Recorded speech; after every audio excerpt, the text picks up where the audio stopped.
মশা যেখানে কামড় দিচ্ছে ওইখানে ঘা হয়ে যাচ্ছে। 4টা বাজলে বাড়িতে থাকা যায় না, একবার মোটা যেমন মাছির মতো ছায়া ধরে। রংপুর নগরীর ভেতর দিয়ে বয়ে যাওয়া 12 কিলোমিটার দীর্ঘ শ্যামাসুন্দরী খাল সংস্কারের অভাবে এখন ময়লা আবর্জনার ভাগাড়ে পরিণত হয়েছে।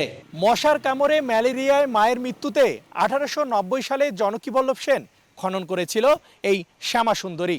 তবে এই খালটি এখন এডিস সহ নানা ধরনের মশার প্রজননের উর্বর ভূমি।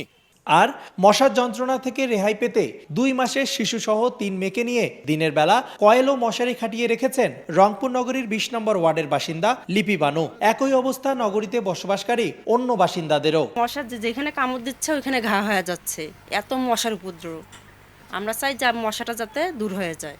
এখানে খুব মশা, এখানটা আমরা মশারির ভিতরে পড়তে বসি, বাইরে পড়তে বসতে পারি না, খেলতেও পারি না। যখন 4টা বাজে, 4টা বাজলে বাড়িতে থাকা যায় না, একবার মোটা যেমন মাছির মতো ছায়া ধরে। আমাদের এইখানে কতগুলো ফ্যামিলি থাকে, সবাই মশার উপদ্রবে বাঁচা যায় না, দিনের বেলাও মশা। সচ্ছল পানি ছিল, আমরা এখানে এই পুল থেকে ড্রাইভ করে গোসল করতাম।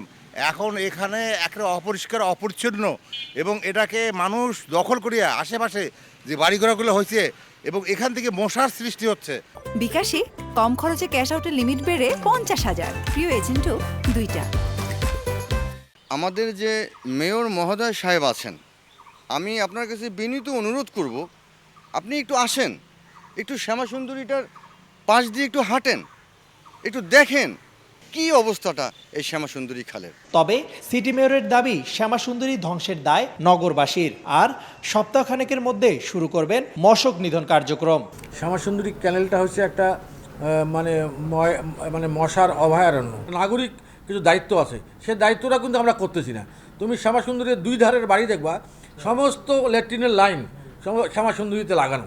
তো কোনো দিন একটা তুমি ক্যানেলের ধার দিয়ে যাবা, দুর্গন্ধে তোমার ক্যানেলের পানি যে দুর্গন্ধ, এটা তোমার নাকে আসবেই। শ্যামাসুন্দরী সংস্কারে 2012 সালে 24 কোটি 80 লাখ এবং এর আগে 2008-09-এ আরও 12 কোটি টাকা ব্যয় করা হলেও অবস্থার কোনো পরিবর্তন হয়নি।